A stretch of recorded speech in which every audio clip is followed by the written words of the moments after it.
Hello viewers, audio article programme में एक बार फिर से आपका स्वागत है और मैं हूं आतिफा। तो आज हम बात करेंगे वन संरक्षण संशोधन विधेयक 2023 पर।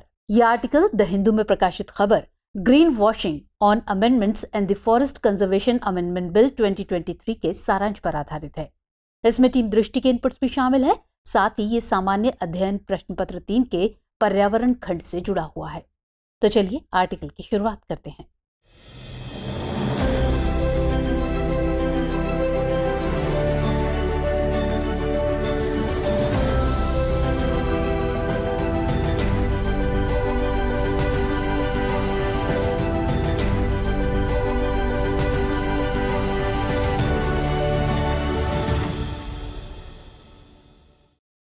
ऐसा माना जाता है कि मौजूदा वक्त में भारत में वनों की जो स्थिति है उसके पीछे एक लंबा इतिहास है। आजादी के बाद अधिकतर क्षेत्रों में भूमि विवाद बढ़ रहा था। इसे दूर करने के लिए सरकार वर्ष 1980 में वन संरक्षण अधिनियम लेकर आई। 1990 के दशक में औद्योगिकीकरण क्षेत्र में भी विकास हो रहा था, लेकिन इस विकास की कीमत जंगलों के पेड़ चुका रहे थे। भारी संख्या में इनकी कटाई की जा रही थी और नतीजा ये हुआ कि हमारा पर्यावरण प्रदूषित होने लगा। इसके समाधान की तरफ कदम बढ़ाते हुए माननीय सर्वोच्च न्यायालय ने वर्ष 1996 में पेड़ों की कटाई पर रोक लगाते हुए वन संरक्षित भूमि के दायरे में बढ़ोतरी का फरमान जारी कर दिया। इसके बाद भी पेड़ों को मिटाने की कवायद रुकी नहीं और यही वजह है कि जगह जगह जंगलों की कटाई जारी है। मगर हालिया दिनों में ये वन 1980 में बने कानून में संशोधन के चलते खासा चर्चा में है।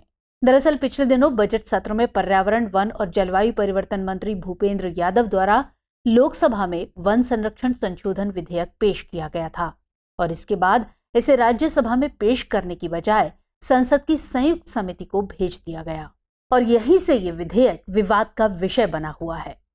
विवादों की जांच के लिए एक समिति का गठन किया गया था। जांच के बाद समिति द्वारा विधेयक का समर्थन किया गया और इसी क्रम में समिति से संबंधित रिपोर्ट 20 जुलाई को संसद के मानसून सत्र में पेश किए जाने की संभावना जाहिर की जा रही। तो चलिए अब ऐसे में समझते हैं कि वन संरक्षण संशोधन विधेयक 2023 आखिर क्या है और वन संरक्षण अधिनियम 1980 में संशोधन की आवश्यकता क्यों महसूस की जा रही है और ऐसी कौन सी वजह है जिसके कारण ये विधेयक विवाद का विषय बना हुआ है।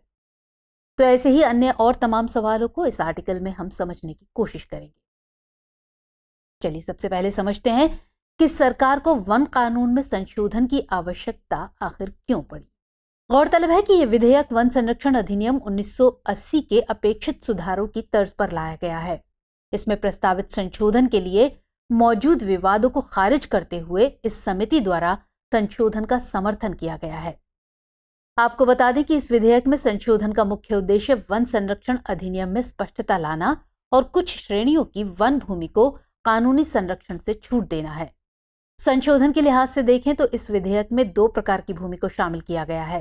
पहले प्रकार में वो भूमि शामिल है जो भारतीय वन अधिनियम 1927 या किसी अन्य कानून के तहत वन के रूप में अधिसूचित नहीं है, जबकि दूसरी भूमि वो है जिसे सरकारी रिकॉर्ड में 25 अक्टूबर 1980 या उसके बाद वन के रूप में अधिसूचित किया गया है। इसमें अंतर्राष्ट्रीय सीमाओं या नियंत्रण रेखा यानी LOCs के साथ 100 किलोमीटर की दूरी के भीतर की भूमि को भी शामिल किया गया है, जिसका इस्तेमाल राष्ट्रीय महत्व व सुरक्षा से संबंधित परियोजनाओं के निर्माण के लिए प्रस्तावित है। साथ ही अन्य उद्देश्य जैसे रेल लाइन या सरकार द्वारा प्रबंधित सार्वजनिक सड़क के किनारे स्थित वन और निजी भूमि पर वृक्षारोपण भी शामिल हैं, जिन्हें वन के रूप में वर्गीकृत नहीं किया गया है। इस विधेयक का एक मुख्य उद्देश्य TN गोदावरमन थिरुमुल पाद बनाम भारत संघ और अन्य में सुप्रीम कोर्ट के 12 दिसंबर 1996 के फैसले में अस्पष्टता को दूर करना है। दरअसल वनों की बढ़ती कटाई को देखते हुए गोदावरमन थिरुमुल पाद ने सुप्रीम कोर्ट में एक रिट याचिका दायर की थी, जिसमें तत्कालीन मुख्य न्यायाधीश JS वर्मा की अगुवाई वाली पीठ ने एक अंतरिम आदेश पारित कर निर्देश दिया कि देश भर के जंगलों में पेड़ों की कटाई और गैर वानिकी गतिविधि को रोक दिया जाए। इस आदेश ने वनों के अर्थ को परिभाषित करते हुए कहा कि इसमें प्राकृतिक वनों वाले सभी क्षेत्रों को उनके स्वामित्व की परवाह किए बिना सुरक्षा प्रदान की जाएगी। साथ ही इसमें यह भी निर्धारित किया गया कि वन को इसके शब्दकोश अर्थ से समझा जाएगा, जिसमें सभी वैधानिक रूप से मान्यता प्राप्त वन शामिल हैं, चाहे उन्हें आरक्षित, संरक्षित या अवर्गीकृत श्रेणी के रूप में रखा गया हो। साथ ही वन संरक्षण अधिनियम 1980 के प्रावधान सभी घने जंगली क्षेत्रों पर लागू होंगे। वन संरक्षण अधिनियम 1980 दरअसल एक ऐसा कानून है जो वनों की कटाई को नियंत्रित करता है। इस समय वन क्षेत्र में भारी कमी के कारण पारिस्थितिक संतुलन बाधित हो रहा था और यही कारण है कि यह अधिनियम स्वामित्व या वर्गीकरण की प्रकृति की परवाह किए बिना सभी वनों पर लागू होता है। यह कानून केंद्र सरकार की पूर्व अनुमति के बिना किसी भी गैर वानिकी उपयोग के लिए जंगलों की कटाई पर रोक लगाता है। वर्ष 1976 में वनों को संविधान की 7वीं अनुसूची के तहत समवर्ती सूची में शामिल किया गया था। चलिए इसके बाद अब देखते हैं कि इस विधेयक की आलोचना आखिर क्यों की जा रही है। तो असल में इस विधेयक को लेकर कई प्रकार की आपत्तियां जताई जा रही हैं और इसका सबसे ज्यादा विरोध उत्तर पूर्वी राज्यों में किया जा रहा है। दरअसल त्रिपुरा राज्य उपजाति गणमुक्ति परिषद के अनुसार विधेयक में वन अधिकार अधिनियम 2006 के लिए किसी भी प्रकार का जिक्र नहीं किया गया है, जो देश के आदिवासियों के अस्तित्व के लिए सबसे महत्वपूर्ण है। परिषद का कहना है कि विधेयक वन अधिकार अधिनियम 2006 के प्रावधानों को कमजोर और अनदेखा करता है।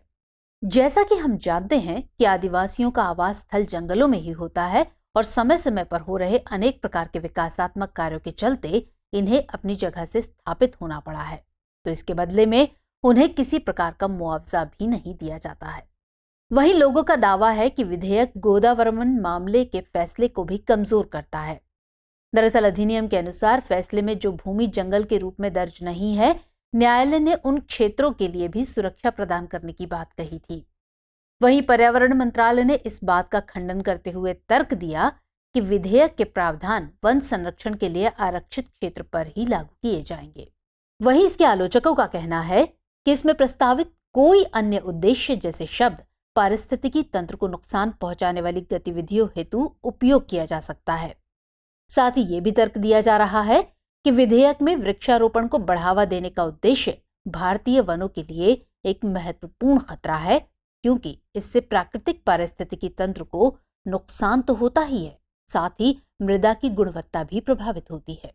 वहीं इसमें डीम्ड वनों के लिए केंद्रीय सुरक्षा और पर्यटन जैसी गतिविधियों पर प्रतिबंधों से समझौता किया जा सकता है, जिससे स्थानीय जैव विविधता पर खतरा उत्पन्न होता है तथा वन अखंडता भी प्रभावित होती है। डीम्ड वनों को घने जंगल वाले क्षेत्रों के रूप में पहचाना जाता है, वहीं आधिकारिक रिकॉर्ड में ये क्षेत्र सूचीबद्ध नहीं होते हैं। इसी क्रम में चिड़ियाघरों, पर्यावरण पर्यटन सुविधाओं और टोही सर्वेक्षणों जैसी परियोजनाओं के लिए व्यापक छूट से वन भूमि और वन्य जीवन पर नकारात्मक परिणाम हो सकते हैं। टोही सर्वेक्षण के अंतर्गत पूरे क्षेत्र का एक व्यापक अध्ययन किया जाता है, जिसका उपयोग सड़क या हवाई क्षेत्र की पहचान के लिए किया जाता है, जबकि वहीं विधेयक वन संरक्षण अधिनियम के प्रयोग को केवल वन के रूप में दर्ज भूमि तक ही सीमित करने का प्रयास करता है। ये संशोधन डीम्ड वन को गैर वन उपयोग के लिए परिवर्तित करने में सहायता प्रदान करता है। संशोधन उन स्वदेशी और वन निवास आबादी के अधिकारों को भी प्रभावित कर सकता है जो अब वन अधिकार अधिनियम के तहत संरक्षित हैं। तो विधेयक में संशोधनों को लेकर सरकार ने इसके पक्ष में कई तर्क दिए हैं। उनका कहना है कि गैर वन भूमि पर वृक्षारोपण किए जाने से भारत में वन आवरण क्षेत्र में वृद्धि होने की संभावना है, जो कार्बन सिंक के रूप में कार्य करता है।